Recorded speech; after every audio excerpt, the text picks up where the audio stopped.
रामटेक लोकसभा मतदारसंघातील काँग्रेस उमेदवार रश्मी बर्वे यांचं जात पडताळणी प्रमाणपत्र रद्द करण्यात आलेलं आहे।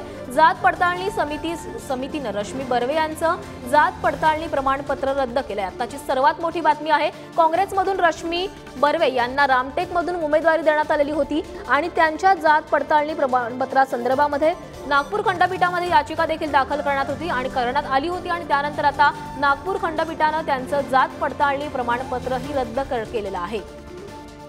तर बघतो आताची सर्वात मोठी बातमी आहे, रामटेकच्या काँग्रेसच्या उमेदवार रश्मी बर्वे यांचं जात पडताळणी प्रमाणपत्र रद्द करण्यात आलेलं आहे। त्यांच्या जात पडताळणी प्रमाणपत्राविरोधामध्ये नागपूर खंडपीठामध्ये याचिका करण्यात आलेली होती आणि आता नागपूर खंडपीठाने हा निर्णय देत त्यांचं हे जात पडताळणी प्रमाणपत्र रद्द केलेलं आहे। त्यामुळे आता त्यांच्या उमेदवारीवर देखील प्रश्नचिन्ह निर्माण केले जात आहेत। तसंच मगाशी आलेल्या काही वेळापूर्वी आलेल्या बातमीनुसार रश्मी बर्वे यांनी त्यांच्या याच जात पडताळणी प्रमाणपत्रावरून काही निर्णय येईल याच अनुषंगाने त्यांनी त्यांच्या एबी फॉर्म मध्ये त्यांच्या पतीचं नाव लिहिलेलं होतं। त्यामुळे आता रश्मी बर्वे यांची जर उमेदवारी गेली तर त्यांच्या पतीलाही उमेदवारी मिळण्याची शक्यता आहे। हा आताची सर्वात मोठी बातमी आहे, रश्मी बर्वे यांचे आता जात पडताळणी प्रमाणपत्र जे आहे ते रद्द करण्यात आलेलं आहे।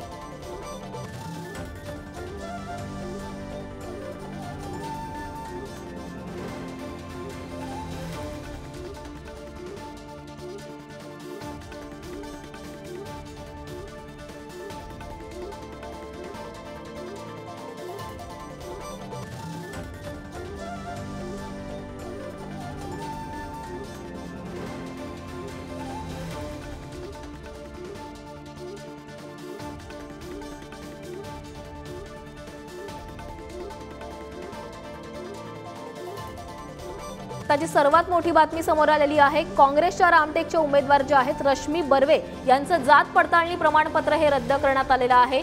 आणि आताची तर याबाबत अधिक बोलण्यासाठी आमचे प्रतिनिधी जितेंद्र शिंगाडे आपल्यासोबत जोडले गेले। जितेंद्र, आताची सर्वात मोठी बातमी समोर आलेली आहे, रश्मी बर्वे यांचं जात पडताळणी प्रमाणपत्र रद्द करण्यात आलंय।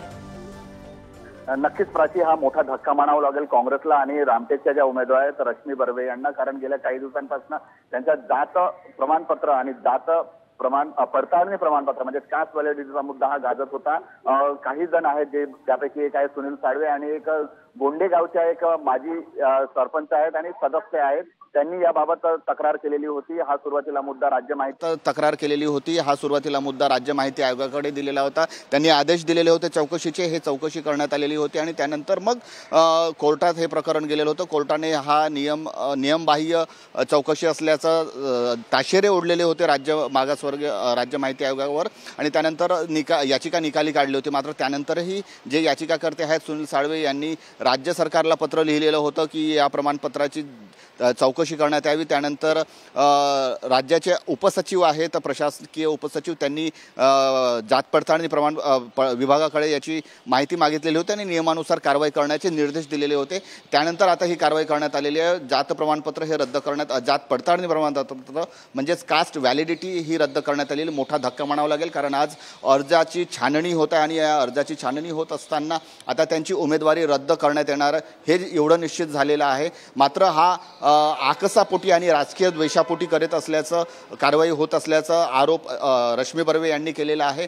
मात्र आता त्यांचा अर्ज जेव्हा बाद होईल त्यानंतर त्यांचे पती जे आहेत त्यांचा जो अर्ज आहे तो पुढे येऊ शकतो, कारण त्यांनी डमी उमेदवार म्हणून जो पक्षाचा असतो त्यांचेही अर्ज लावलेले आहेत। त्यामुळे मात्र काँग्रेसला हा मोठा धक्का म्हणावा लागेल आणि रामटेकची जी जागा आहे त्यावरची जी आता निवडणूक आहे ती अधिक चुरशीची होईल अशी शक्यता आता वर्तवण्यात येत आहे। प्राची, जितेंद्र, आपण बघितलं तर रामटेकच्या खरं तर जागेवरून मवियामध्ये अनेकदा वाद झाले। रामटेकची जागा ही ठाकरेंच्या शिवसेनेची होती आणि तीच जागा आम्ही हसत आम्ही काँग्रेसला सोडली असं राऊतांनी काही वेळापूर्वी प्रतिक्रिया दिली आणि आता त्याच सगळ्या दाव्यांमध्ये आता ही नवी खरं तर मोठी बातमी समोर येते, काँग्रेसचा रामटेक मधला उमेदवार आता बाद होतोय आणि त्याच ठिकाणी त्यांच्या पतीला उमेदवारी दिली जाणार आहे। त्यामुळे आता काँग्रेसची पुढची रणनीती नेमकी कशी असेल? नक्कीच, कारण ज्याप्रमाणे हे प्रकरण जे आहे ते महिनाभरापूर्वीपासून सुरू होतं. प्रकरण कोर्टापर्यंत गेलेलं होतं. कोर्टातून मग रश्मी बर्वे यांना दिलासा मिळालेला होता. आता याही प्रकरणात रश्मी बर्वे यांनी या प्रकरणावर सुनावणी करण्यात यावी आणि याचिका कोर्टात दाखल केलेली आहे. हायकोर्टात ही याचिका दाखल आहे, मात्र यावर तातडीने सुनावणी करण्यास कोर्टाने नकार दिलेला आहे. पुढच्या आठवड्यात या प्रकरणी सुनावणी होण्याची शक्यता आहे आणि त्यापूर्वीच कास्ट व्हॅलिडिटी समितीने जे आहे त्यांचं कास्ट व्हॅलिडिटी हे रद्द केलेलं आहे आणि याचा मोठा फटका जो आहे तो आता काँग्रेसला बसण्याची शक्यता वर्तवण्यात येत आहे. मात्र त्यांनी एक बॅक एंड म्हणून त्यांचेच पती आहेत रश्मी बर्वे यांची सोबत अर्ज जोडलेला होता आणि त्यांची आता उमेदवारी ही निश्चित मानली जात आहे. रामटेकचा विचार केला तर रामटेक हे अनुसूचित जातीसाठी राखीव मतदारसंघ आहे आणि या राखीव मतदारसंघावर कोणाचा झेंडा फडकतो हे पाहणं महत्त्वाचं ठरणार आहे. महाविकास आघाडी असो किंवा महायुती असो, राजकीय घडामोडी फार झालेल्या आहेत. अजूनही आता प्रचाराला वेग येणे अजून सुरू आहे. आता प्रचाराला वेग काही दिवसातील आज अर्जांची छाननी आहे आणि त्यामध्ये जवळपास रश्मी बर्वे यांचा अर्ज जो आहे तो बाद होण्याची शक्यता आहे. शक्यता नाही, हे निश्चित मानलं जात आहे आणि त्यांचे पती जे आहेत ते आता उमेदवार ठरतील. प्राची. जितेंद्र, रश्मी बर्वे यांच्या जात पडताळणी प्रमाणपत्रावरून वाद सुरू होता. असं असतानाही काँग्रेसनं रश्मी बर्वे यांना ही उमेदवारी दिली. त्यामुळे रश्मी बर्वे यांना हा सर्व वाद सुरू होत असताना ही उमेदवारी देण्यामागची नेमकी काँग्रेसची समीकरणं काय होती? रश्मी बर्वे या अनुसूचित जातीच्या येतात. हा रामटेक मतदारसंघ अनुसूचित जातीसाठी राखीव आहे आणि येथील जे समीकरण आहे त्यामध्ये जे दलित आहेत किंवा हिंदू दलित आहेत त्यांची संख्या मोठ्या प्रमाणात आहे आणि त्याच समाजाचा इथे उमेदवार देणे हे अपेक्षित असतं. रश्मी बर्वे या जिल्हा परिषद सदस्य आहेत, माजी जिल्हा परिषदेच्या अध्यक्षा राहिलेल्या आहेत. ग्रामीण भागात त्यांचा चांगला संपर्क आहे आणि त्याच अनुषंगाने रश्मी बर्वे या काँग्रेसच्या येथून उमेदवार ठरलेल्या आहेत. सुनील केदार यांचं नागपूर ग्रामीणमध्ये आणि संपूर्ण रामटेक जो मतदारसंघ आहे त्यामध्ये पूर्ण वर्चस्व आहे.